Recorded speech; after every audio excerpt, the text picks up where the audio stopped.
தன்னந்தனியாக வீடு போய் செய்கிறாளோ அதுதான் நாடு சுதந்திரம் பெற்ற நாடு. எங்கே பெற்றது நாடு? எங்கே சுதந்திரம் பெற்றது? பகலிலே நடக்க முடியவில்லை. இது ஒட்டுமொத்த இந்தியா பிற மாநிலங்கள் பார்த்தால் இதை விட கேவலமாக இருக்கிறது, இதை விட மோசமாக இருக்கிறது. ஆக இந்த நிலை ஒழிய வேண்டும் என்றால் தனி மனித ஒழுக்கம் வேண்டும்.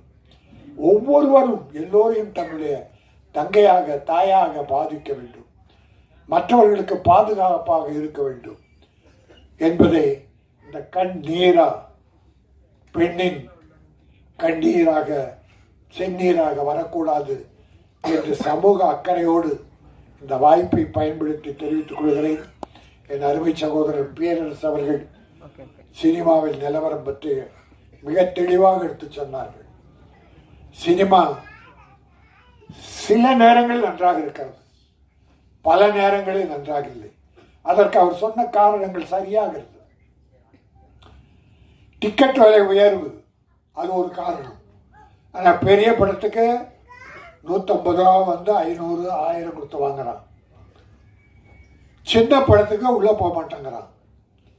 ஆனால் தினத்தந்தியிலே என்னை ஒரு கட்டுரை எழுத கேட்டார்கள். அந்த கட்டுரை எழுதியிருக்கிறேன்.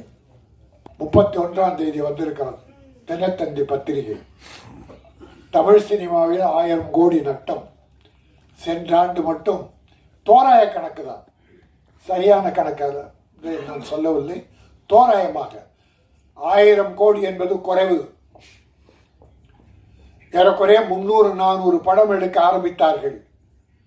சில படங்கள் பாதியிலே நின்று விட்டது, சில படங்கள் முக்கால் நின்றது, சில படங்கள் சென்சார் ஆகாமல் நின்றது. ஆனால் 241 படங்கள் சென்ற ஆண்டு ரிலீஸ் ஆனது. 241 படங்கள், பெரிய படங்கள் ஒரு 30, பெரிய பட்ஜெட் 50 கோடி 100 கோடி 200 கோடி, ஒரு 30-40 படங்கள். மீடியம் பட்ஜெட் ஒரு 100-150 படங்கள், 100 ஒரு 50-60. சிறுமுகத்திற்கு படங்கள் தான் ஒரு 150க்கு மேலே.